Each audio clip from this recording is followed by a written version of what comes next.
طائف کی سرزمین پر اتنے ستائے جانے کے باوجود بھی فرشتوں سے کہہ رہے ہیں کہ نا میں یہ یقین رکھتا ہوں اللہ کی ذات اقدس پر کہ آج اگر اس علاقے والوں نے ایمان مجھ پر نہیں لایا ہے تو میں اللہ کی ذات پر یہ بھروسہ رکھتا ہوں کہ ان کی نسل میں سے، ان کی آنے والی نسل میں سے میرے عزیزوں میرے اوپر ایمان لانے والی ہے۔ اور میں آپ کو ایک تاریخ بتا دینا چاہتا ہوں، ہندوستان کے مسلمانوں کان کھول کر سن لو کہ ہندوستان کی سرزمین پر اسلام کا پیغام لے کر سب سے پہلے آنے والا کوئی تھا تو محمد قاسم نام کا ایک بندہ تھا۔ اس تاریخ کو اپنے دل و دماغ میں بٹھا لو، اور وہ محمد قاسم طائف کی سرزمین سے آیا تھا ہندوستان کی سرزمین پر ایمان کا پرچار کرنے کے لیے۔ سمجھ رہے ہو؟ یعنی اس سے پتہ کیا چلا کہ ہندوستان کی سرزمین پر طائف کے سرزمین سے ایک صحابہ ایک شخص آ کر ایمان کا پرچار کیا ہے۔ میں نبی نے اگر پہلے ہی دی، اگر چاہتے فرشتوں سے حکم دے کر پورے طائف کو بٹوا سکتے تھے، لیکن میں نبی نے برداشت کر کے ہندوستان کی سرزمین پر ایمان کا پرچہ بلند کروایا۔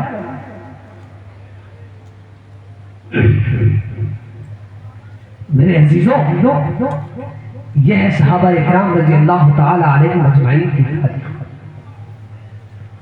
لیکن ہم نے اپنی زندگی سے بھی اس تاریخ کو مٹا دیا، اپنے دوستوں کی زندگی سے بھی اس تاریخ کو مٹا دیا۔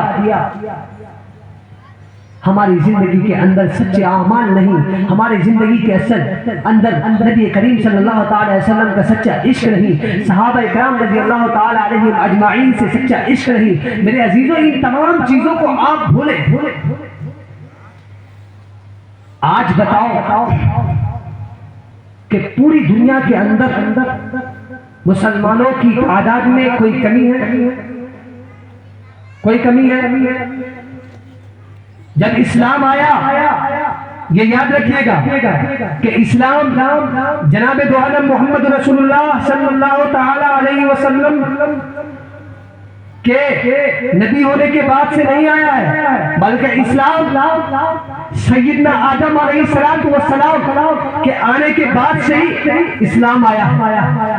اس روئے زمین کا سب سے پرانا دھرم، سب سے پرانا مذہب اسلام مذہب ہے، کیونکہ سیدنا آدم علیہ السلام اللہ کے پہلے نبی ہے۔ سیدنا آدم علیہ السلام کو جب اس روئے زمین پر بھیجا گیا تو اللہ کے نبی تھے، تو اللہ کی دعوت کو عام کیا سیدنا آدم علیہ السلام نے، اور آخری نبی ہمارے آپ کے پیارے نبی صلی اللہ تعالی علیہ وسلم نے۔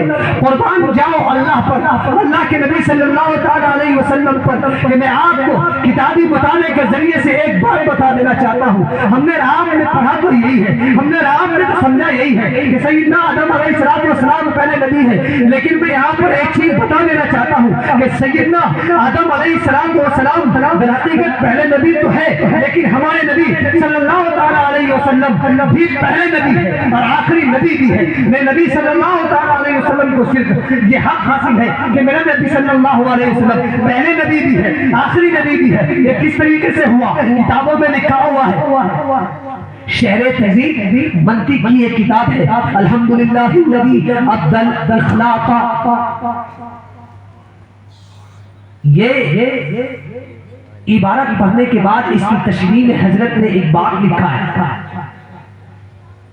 یہ بات کیا ہے؟ بات یہ ہے کہ سیدنا آدم علیہ السلام کی مٹی کو اور پانی کو اللہ نے ابھی اکٹھا بھی نہیں کیا تھا، ایک جگہ جمع بھی نہیں کیا تھا، ایک ساتھ رکھے بھی نہیں تھے، کہ میرے نبی صلی اللہ تعالی علیہ وسلم کی صورت اور سیرت کو میرے اللہ نے بنا لیا۔ سمجھ رہے؟